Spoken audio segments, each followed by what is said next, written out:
So it's 3, 2, 1. We allow to the audience. You can start the session. Over to you, sir. Okay. Hello, friends. My name is Dr. Sanish Shringarpure. I am a consultant urologist practicing in Navi Mumbai. I'm attached to Apollo Hospitals in Navi Mumbai.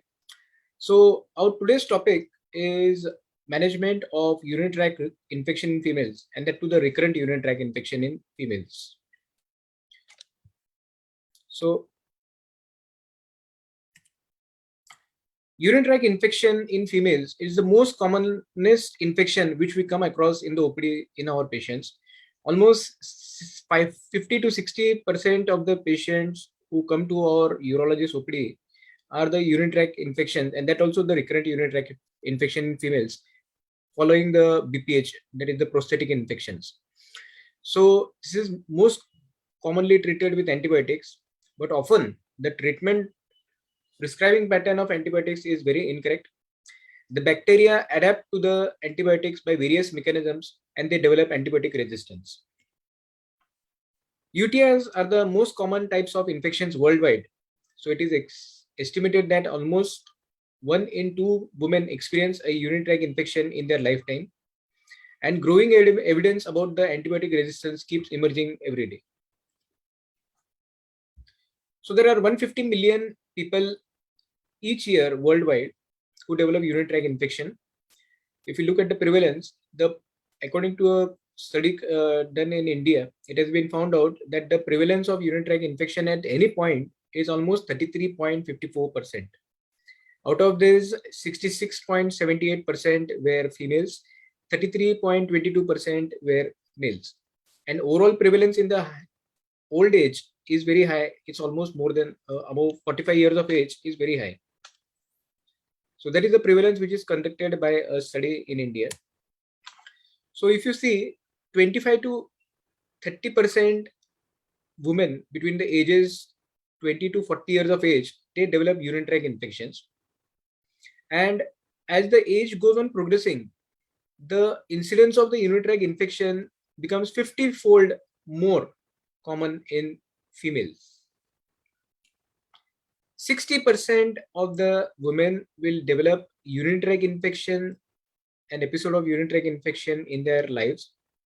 And out of those, 1/3 will have recurrence within a year of the previous infection. The incidence increases with sexual activity and with childbearing. In pregnant women, the incidence of urinary tract infection can be as high as 8%. If it is not treated, there can be an associated acute pyelonephritis or infection of the kidneys in 20 to 50% of the cases. Now, urinary tract infection is an emotional roller coaster for our organs. The microbes, be a bacterial infection, viral infection, or fungal infection, they enter the bladder through the urethra and then they affect the kidneys or the bladder, leading to pyelonephritis or cystitis. And these lead to the various symptoms. So these various symptoms can range from burning sensation while passing urine, which is called dysuria, nausea and vomiting, blood in the urine or hematuria. There can be pain in the back, there can be fever with chills, and there can be acute stomach pain. So these are the symptoms which the patient typically presents if he has got a urinary tract infection. Especially if he has got a bladder infection, he will present with frequency of urination, urgency of urination, burning sensation, pain in the bladder region. So these are and foul smelling urine, of course, which may or may not be associated with a whitish vaginal discharge in females. Now, which are the causes and risk factors in females? First, of course, as I told you, is the personal hygiene in females.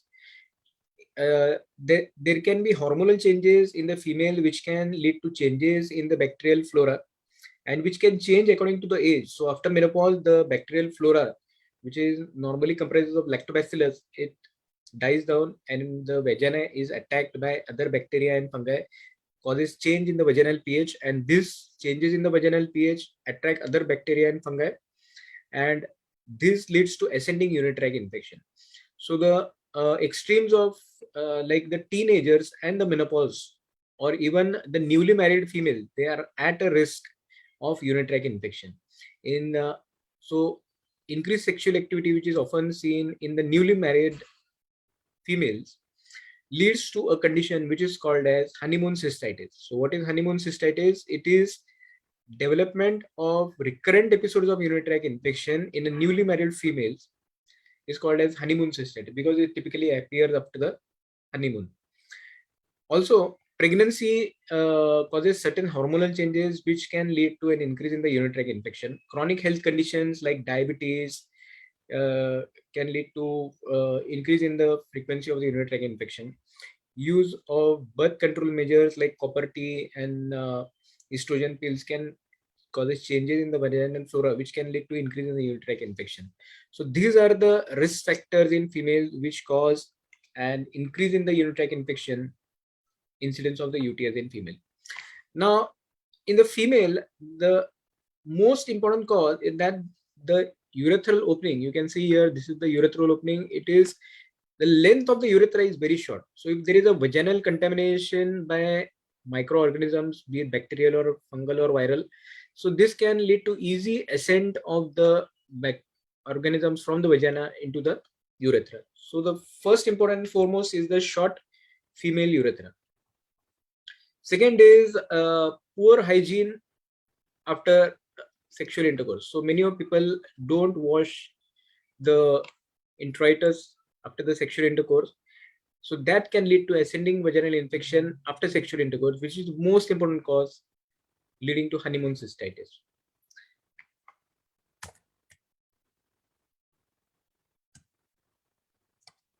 Second is like patients who are using catheter. So use of catheter in patients can lead to increase in the urinary tract infection, especially patients who are immobile or patients who are lying in the bed.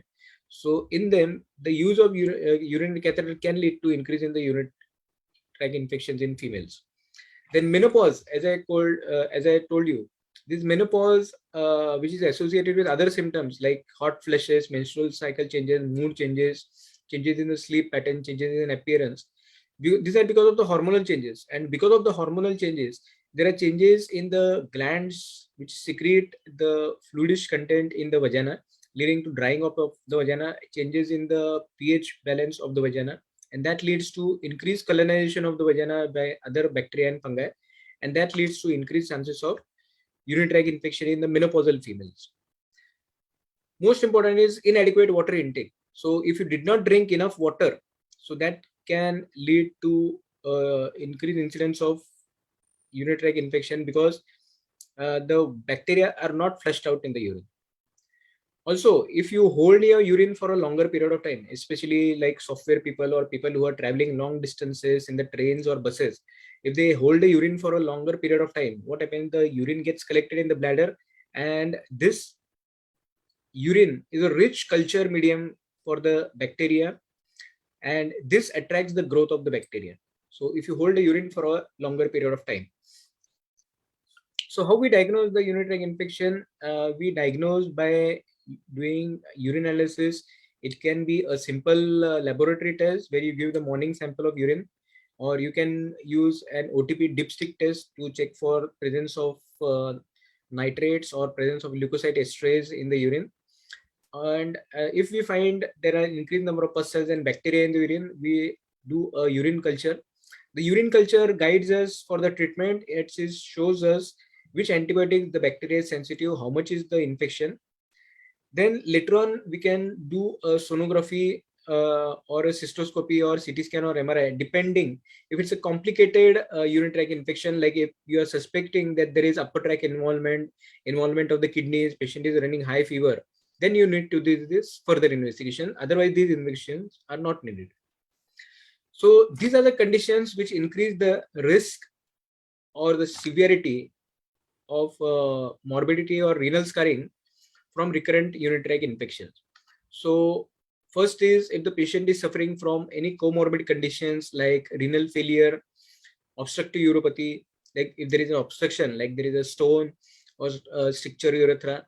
If the patient is having any comorbid conditions like diabetes mellitus, that increases the content of sugar in the urine, and here the patient has increased chances of developing resistant infection.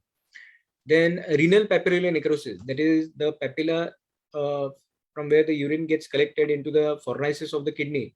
So they get sloughed off because of the infection, and that causes papillary necrosis, which can get blocked inside the ureter, causing obstructive uropathy, and this can lead to obstructive uropathy causing urosepsis. So such patient present with urosepsis. Then infections caused by urease splitting organisms that can cause infection stones. So also congenital abnormalities, like if the patient is having some congenital PUG obstruction, which can cause infection in the retained urine.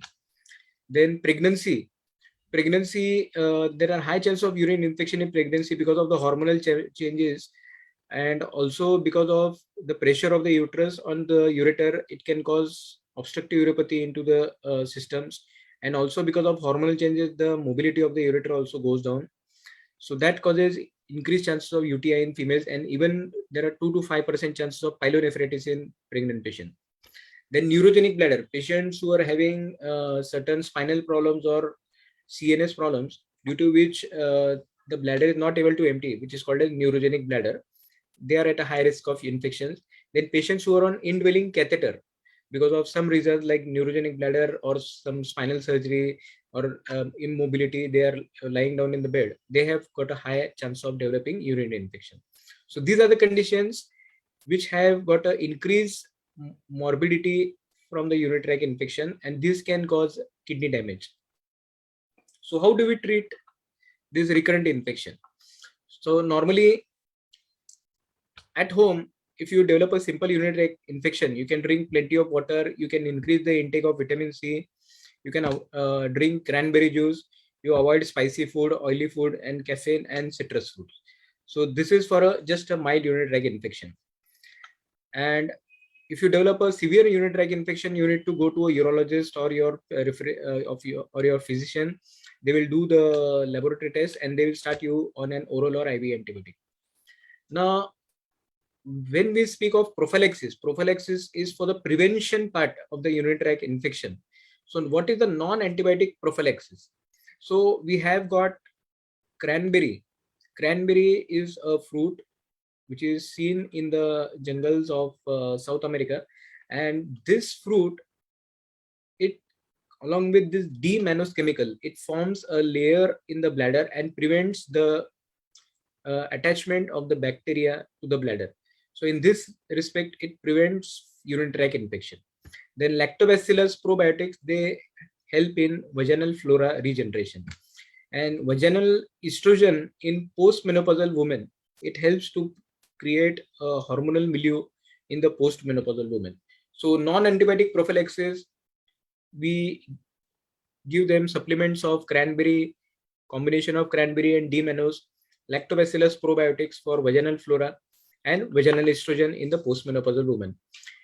Behavioral modification, you should drink adequate water, which will help in mechanical washout of the bacteria.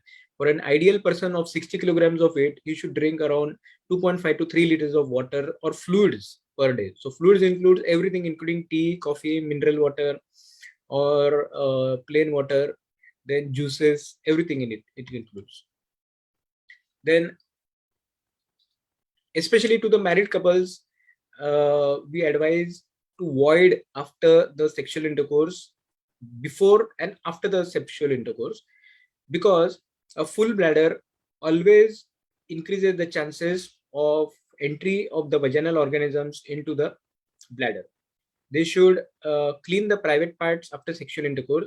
Possibly, they should take a shower after the sexual intercourse.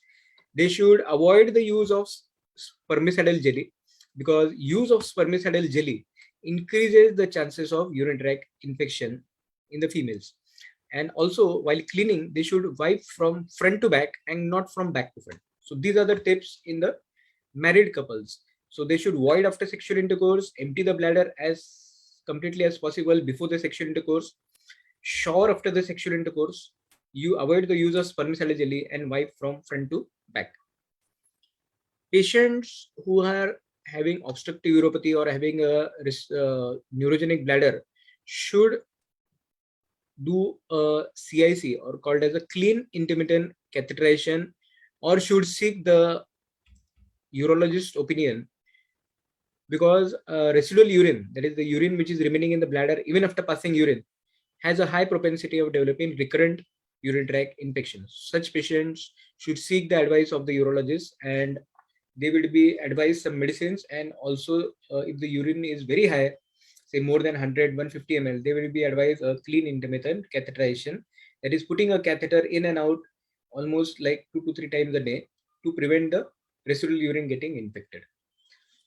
So prevention aspects, this includes drinking plenty of water and relieving yourself often, wiping from front to back and not from back to front, and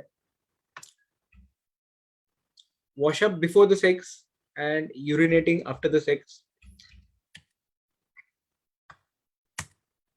and avoid spermicidal jellies, avoid irritating feminine products like especially like you get this vaginal flora generating agents, lactic acid generating agents. So avoid these irritating feminine products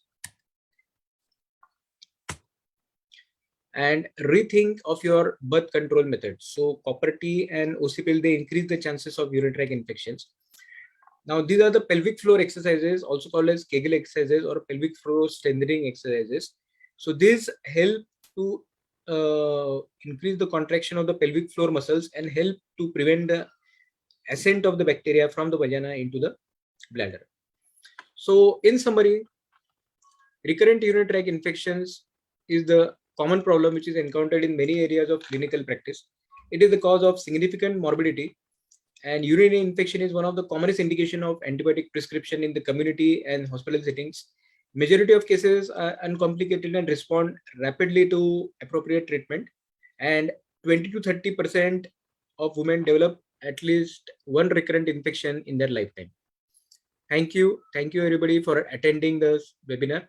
Thanks. Yeah, thank you very much, sir. So there are no questions till now, but can you wait for 1 to 2 minutes more for the delegates if there's any questions comes? Fine.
Yeah, so still there are no questions left. So with your permission, shall we conclude?